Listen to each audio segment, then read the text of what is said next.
Halo, perkenalkan nama saya Naftali Sumatera dengan NIM akhir 085. Kali ini saya akan menjelaskan tentang jurnal yang berjudul Robust Patient Information Embedding and Retrieval Mechanism for ECG Signal.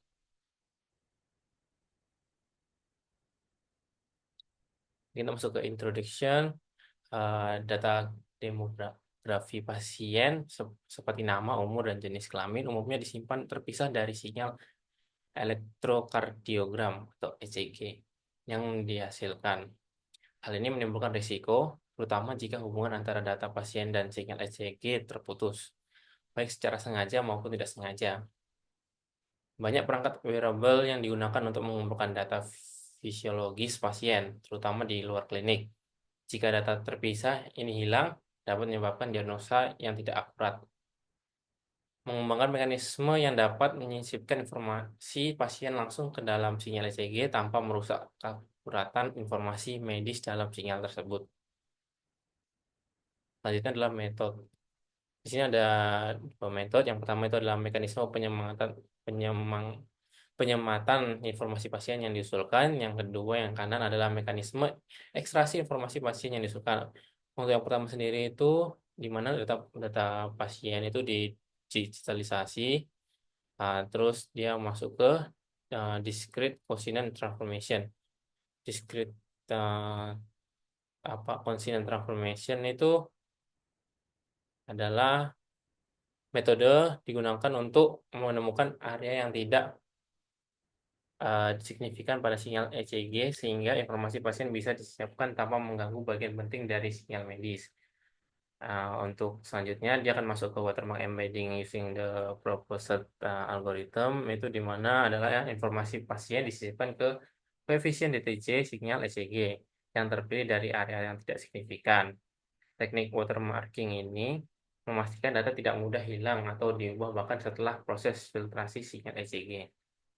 Yang di kanan juga sama, yang mekanisme setelah dari yang kiri itu akan diekstraksi di bagian kanan ini, yang dimana ECG sinyal informasi patientnya itu di watermark region identification dulu, terus selanjutnya di discrete consonant transformation DCT, dan juga selanjutnya akan di watermark extraction using the proposed algorithm. Setelah itu akan menjadi patient information. Ini untuk hasilnya, ini di mana ini hasilnya adalah perbandingan antara sinyal ECG yang asli dengan versi yang telah disisipkan datanya. Untuk yang itu bisa dilihat untuk warna biru garis itu adalah original sinyal, dan untuk yang hijau titik-titik adalah embedded signal.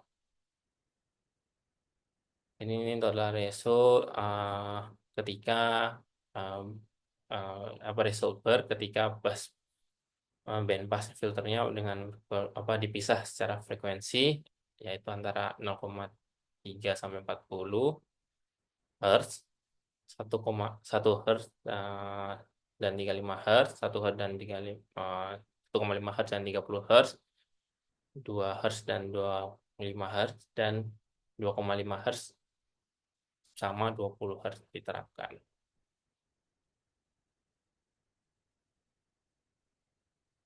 Selanjutnya adalah ini ini result yang terakhir, di mana rata-rata PSNR dan nilai korelasi metode yang diusulkan terhadap berbagai ukuran langkah.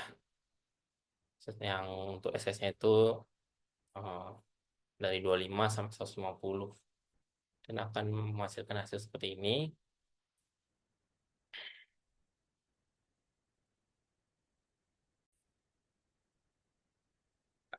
Untuk ini saya ingin menjelaskan kembali di bagian sini itu di mana bisa terlihat juga bahwa algoritma berhasil menyisipkan dan mengambil kembali informasi pasien dari sinyal ECG dengan tingkat kesalahan yang sangat rendah, bahkan setelah sinyal ECG-nya itu difilter. Dan untuk ini tambahan penjelasan lagi di mana tingkat kesalahan bit error rate atau BER, bisa disingkat BER, hasil menunjukkan bahwa bernya sangat rendah, bisa dilihat itu ada 0, 0, enggak tidak sampai puluhan. Bahkan setelah melewati serangkaian filter bandpass yang umumnya dilakukan pada sinyal ECG. Jadi yang bisa dilihat, oh udah di sangat rendah nilainya. Lanjut untuk masuk ke discussion, bisa dari yang saya baca, ya, ada keunggulan dan keterbatasan. Keunggulannya ada tiga, yaitu yang pertama adalah robust terhadap filtrasi. Algoritma ini mampu mempertahankan data meskipun sinyal ECG mengalami proses filtrasi. Yang kedua adalah keamanannya tinggi. Data pasien dienkripsi menggunakan kunci rahasia, sehingga hanya orang yang memiliki kunci yang dapat mengambil kembali informasi. Yang ketiga adalah preservasi sinyal medis. Metode ini tidak mengubah bagian sinyal ECG yang penting seperti interval PR, QT, dan RR. Keterbatasannya adalah ada sedikit peningkatan pada tingkat kesalahan bit ber ketika sinyal ECG mengalami filtrasi yang lebih agresif, seperti pada bandpass filtering dengan cutoff frekuensinya 2 Hz dan 25 Hz. Masuk ke conclusion.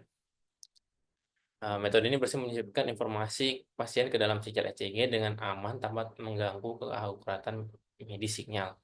Selain itu, algoritma ini tahan terhadap serangan filtrasi yang biasa dilakukan pada sinyal ECG. Untuk pengembangan di masa depannya, untuk mengembangkan teknik ini lebih lanjut agar dapat digunakan untuk sinyal fisiologis lainnya seperti sinyal ECG dan seismik, serta meningkatkan ketahanan terhadap filtrasi yang lebih agresif.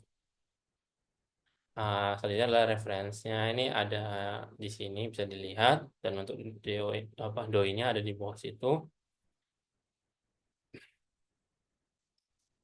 Oke, sekian dari presentasi saya. Jika ada salah kata, saya mohon maaf.